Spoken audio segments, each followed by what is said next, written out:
पहले ये बताओ, वो आवाज नहीं है, उसे क्या कहते हैं?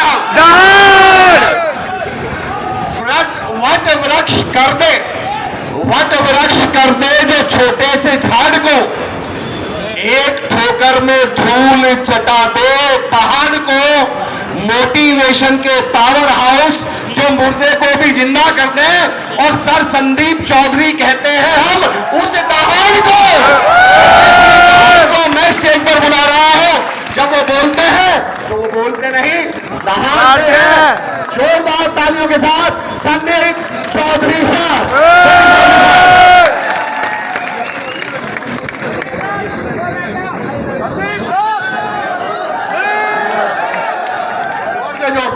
I love you, I love you, Sandeep भैया I love you, I love you, I love you, Sandeep भैया आई लव यू, RWA, जिंदाबाद RWA, जिंदाबाद।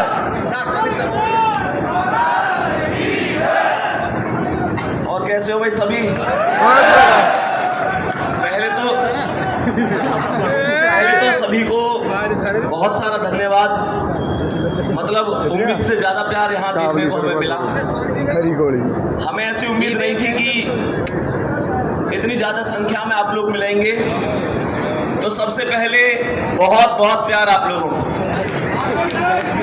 और मैं बीच में तुम्हें एक छोटी सी चीज और बताना चाहूंगा, जो आज तक शायद मैंने अभी तक YouTube पे कभी बताई भी नहीं है, कि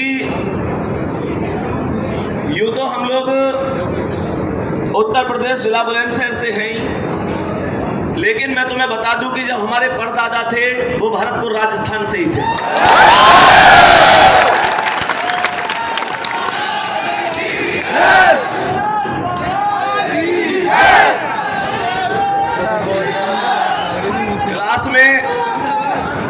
क्लास में जब मैं पढ़ाता हूं तो बालक कमेंट भी करे सर आप राजस्थान से हो क्या, तो हल्की सी ट्यून तो मिली जावे। तो बाकी जैसे धर्मेंद्र सर ने कहा था कि भाई पड़ोसी वगैरह पे ज्यादा ध्यान नहीं देना, ये सारी चीजें, तो उनसे तो बस एक बात कह दो, उनसे तो बस एक बात कह दो कि जो ढूंढ लेते हैं मुश्किलों में भी साहिल को, जो ढूंढ लेते हैं मुश्किलों में भी साहिल को, वो कभी सिलसिली लहरों में खो नहीं सकते। और पड़ोसी तेरा वजूद है क्या, हमें तो सातों समुंदर भी डुबो नहीं सकते। सबसे पहले तो जो चीज आपके अंदर है वो सबसे बड़ी चीज है आत्मविश्वास। जब आपके अंदर आत्मविश्वास है तो दुनिया की कोई ताकत तुम्हें हरा नहीं सकती। रही बात एक दूसरे को गिराने की, तो भाई कोई भी माता पिता या कोई भी पड़ोसी ये नहीं चाहेंगे कि तुम उनकी औलाद से आगे चले जाओ। यहां पर चीजें छीनी जाती हैं, अपने अधिकार मांगे नहीं, छीन लिए जाते हैं। और दूसरी चीज, ये कंपटीशन का क्षेत्र है। मैं अगर आप लोगों से कहूं कि भाई आप लोग अगर मान के चलो 10वीं 12वीं के स्टूडेंट होते, जैसे बहुत सारे बच्चे पूछते हैं सर मेरे इतने नंबर है क्या सिलेक्शन हो जाएगा। अगर आप 10वीं 12वीं के स्टूडेंट होते तो हम आपसे कहते कि हाँ अगर आपके 33% है तो आपका सिलेक्शन हो जाएगा। मेरे भाई यहाँ कड़वी सच्चाई ये है कि यहाँ आपका सिलेक्शन 40 पे भी हो जाएगा अगर दुनिया के 40 से कम है तो, और यहाँ पर आपका सिलेक्शन 99 पर भी नहीं होगा अगर दुनिया के 100 है तो। डिपेंड करता है कि जिस कंपटीशन में आपने फॉर्म भरा, आपने एग्जाम दिया, आपके साथी विद्यार्थियों ने उसमें कितना स्कोर किया है। मैं बस आपसे एक बात कहूंगा, जब मौका मिला है तो निश्चित रूप से मौका खाली नहीं जाना चाहिए। प्यारे बच्चे, किसी ने कहा है माता ना जनेगी रोज तुम्हें, माता ना जनेगी रोज तुम्हें, ये दिन भी रोज नहीं होगा, तलवार उठेगी रोज नहीं, ये रण भी रोज नहीं होगा। मिलती ना जवानी भिक्षा से, मिलती ना जवानी भिक्षा से, तलवार मिली कब मांगे से, प्राणों को त्राण मिला ना कभी, यूं पीठ दिखाकर भागे से। बिन मांगे मोती मिलते हैं, बिन मांगे मोती मिलते हैं, मांगे से भीख नहीं मिलती। मरने को दुनिया मरती है पर रण की मौत नहीं मिलती, रण की मौत चीज कहूंगा, तुम किसी के लिए पढ़ो मत पढ़ो। मेरे दोस्त, एक चीज और मैंने एक बार देखी, अभी की बातें लगभग मुझे लगता है कि 1 महीना हुआ होगा, एक स्टूडेंट की मम्मी का फोन आया था मेरे पास। मैं तुम्हें ये चीज भी कह के जाऊंगा, पता नहीं कहनी चाहिए या नहीं कहनी चाहिए। एक स्टूडेंट की माता का फोन आया, वो परिचित थी, उनका बच्चा पढ़ा था, तो उनका फोन आया, वो बोली कि बेटा हमारे बच्चे को बस एक बात समझा दो कि वो हम जैसे कभी उसको डांटते हैं ना, तो वो कभी तो घर छोड़ के जाने की धमकी देता है, कभी मरने की धमकी देता है, कभी ये सारी चीजें। एक चीज सोच के देखो क्या गुजरती होगी उन माता पिता के ऊपर। मैं तुम्हें यहाँ पर एक छोटी सी कहानी बताता हूँ। एक पिता और उनका बच्चा घर की छत पर एक पतंग उड़ा रहे थे। तो जब वो पतंग उड़ा रहे थे तो बच्चे ने पतंग उड़ाते देख अपने पिता से कहा कि पिताजी, अगर हम इस जो ये रील है, जो धागा होता है ना उसका, कि अगर हम इस धागे को पूरी तरीके से खोल दें तो निश्चित रूप से ये पतंग और भी ऊंचा उड़ सकती है। तो पिताजी ने कहा बेटा बस इतनी सी बात। तो पिताजी ने रील जो धागा था वो पूरा खोल दिया। निश्चित रूप से पतंग बहुत ऊंची उड़ी, लेकिन वो कुछ क्षणिक समय के लिए और फिर वो नीचे आके गिर गई।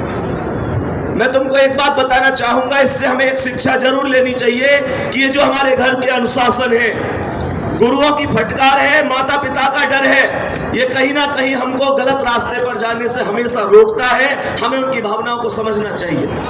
ये नहीं है कि तुम उनको धौंस देने लग जाओ, इस चीज को समझो। कोई माता पिता ये चाहता है कि तुम जिंदगी में कामयाब ना हो? बताओ मुझे। अरे तुम उस माँ को क्या धौंस देते हो जो माँ अपने बचपन में एक छिपकली से डर जाती थी, आज तुम्हारी दुनिया की खातिर इस दुनिया के मगरमच्छों से डर गई। तुम उस माँ को क्या धौंस दे सकते हो?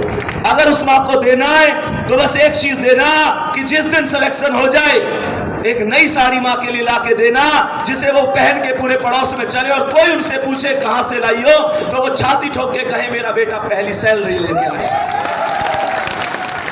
उस पिता के लिए मेरे दोस्त एक बात बताओ, जब उन्होंने तुम्हारे लिए, जब उन लोगों ने तुम्हारे लिए किया तो क्या कभी तुम्हारे लिए कोई कमी छोड़ी?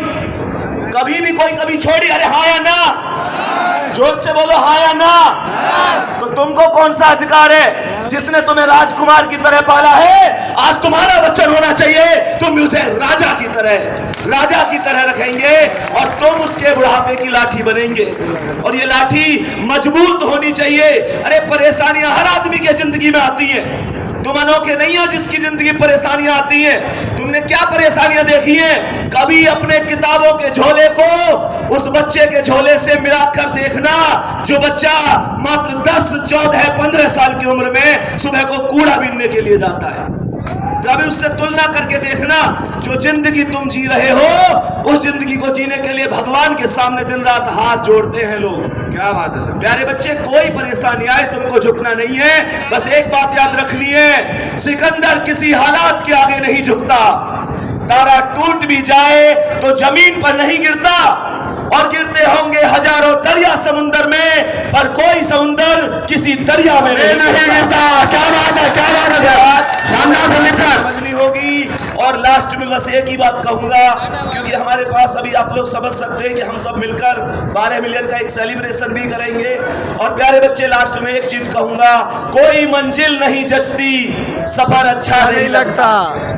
कोई मंजिल नहीं जचती, सफर अच्छा नहीं लगता। अगर घर लौट भी आऊं तो घर अच्छा नहीं लगता।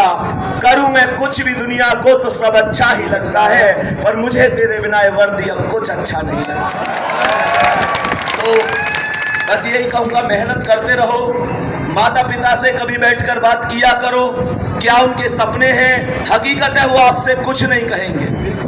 और वैसे एक चीज और है कि माता फिर भी एक बार के लिए अपने प्यार का इजहार कर देती है, पिताजी कभी नहीं कहते। कभी तुमने एक चीज महसूस करी है, तुम्हें लगता होगा यार मम्मी तो मेरे हालचाल पूछे, पापा ना पूछे, ऐसे लगता है।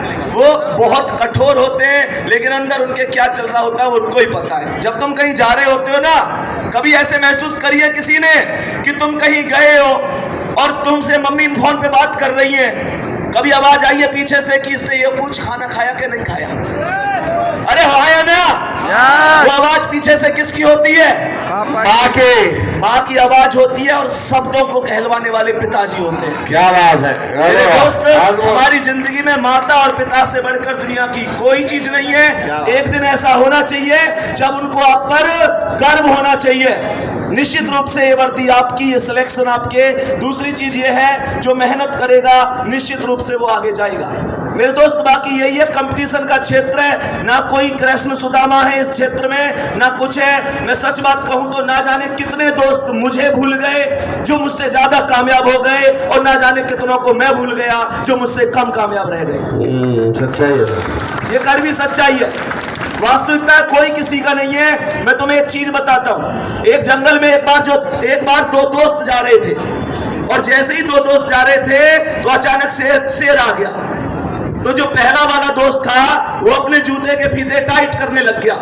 तो दूसरा वाला बोला, अरे तेज भागने से क्या है, अब इन्हें तू टाइट कर भी लेगा तो शेर से तेज तो हम फिर भी ना भाग सके। तो उस दोस्त ने कहा, शेर से तेज कौन है भागनो है, वो तो तोते तेज भागनो है ना। क्या इसका मतलब क्या है? इसका मतलब है कि आदमी पूरी तरीके से पहले खुद कामयाब होना चाहता है। बिल्कुल सही, मेरी बात बिल्कुल। समझ रहे हो?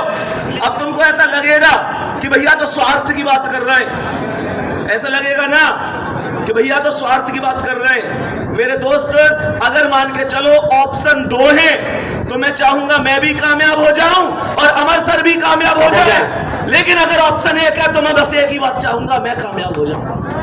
और इतना स्वार्थ तो तुम्हें लेना ही पड़ेगा, क्योंकि अमर सर की क्या गारंटी है कल कामयाब हो गए, ये मुझे ना भूले तो। इस बात को समझो, ये वास्तविकता है। ठीक है, जय हिंद, जय भारत। संदीप सर जिंदाबाद। I love you, I love you Sandeep भैया आई लव यू। RWA जिंदाबाद। RWA। जिंदाबाद। बच्चों लिटरली यकीन जानो, राजस्थान आना, मैं भैया आपसे रिक्वेस्ट है, ये बच्चे आपको बुके देंगे बाद में, तो आप स्वीकार जरूर करिएगा, स्वीकार जरूर। ये बहुत देर से वेट कर रहे हैं, हाँ मैं बिल्कुल करवाऊंगा, मैं बिल्कुल। बच्चे 2 मिनट